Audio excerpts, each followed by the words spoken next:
Sunday, long before the judge had devoured his rack of lamb, Vanessa Gray had offered her opinion. Sentence them both to an hour of community service and then issue a court order instructing the post office to return their original investment in full, she declared, revealing a common sense not always bestowed on the male of the species.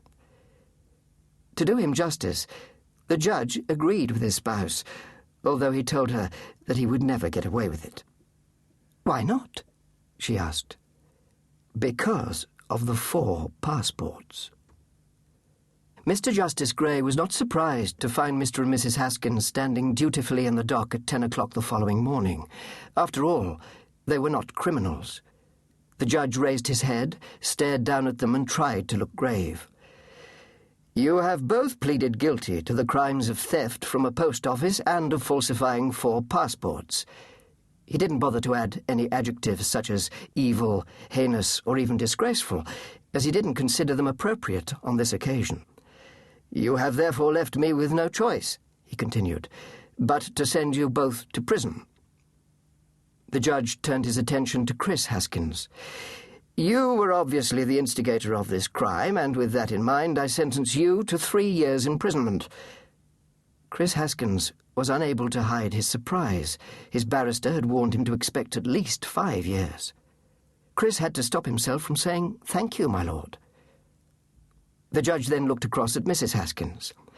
"I accept that your part in this conspiracy was possibly no more than an act of loyalty to your husband. However, you are well aware of the difference between right and wrong, and therefore I shall send you to prison for 1 year." "My lord," protested Chris Haskins. Mr. Justice Gray frowned for the first time. He was not in the habit of being interrupted while passing sentence. "Mr. Haskins, if it is your intention to appeal against my judgment—" "Oh, certainly not, my lord," said Chris Haskins, interrupting the judge for a second time. "I was just wondering if you would allow me to serve my wife's sentence."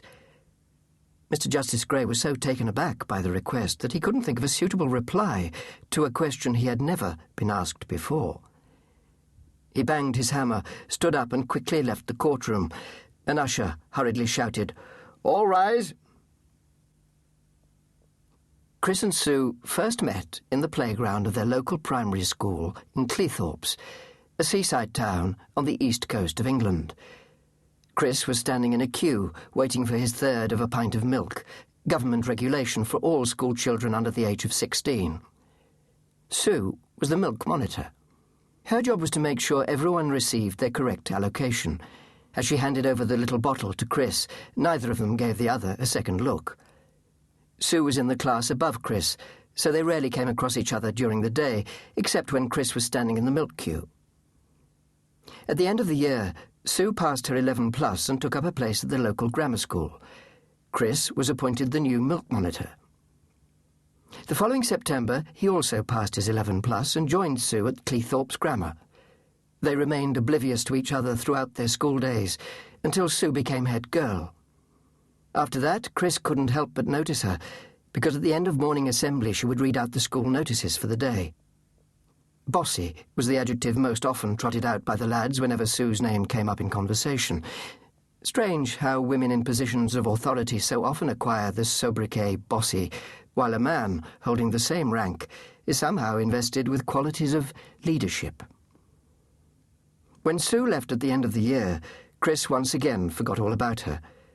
He did not follow in her illustrious footsteps and become head boy, although he had a successful, by his standards, if somewhat uneventful, year. He played for the school's second 11 cricket team, came 5th in the cross-country match against Grimsby Grammar, and did well enough in his final exams for them to be unworthy of mention either way. No sooner had Chris left school than he received a letter from the Ministry of Defence, instructing him to report to his local recruiting office to sign up for a spell of national service, a 2-year compulsory period for all boys at the age of 18 when they had to serve in the armed forces.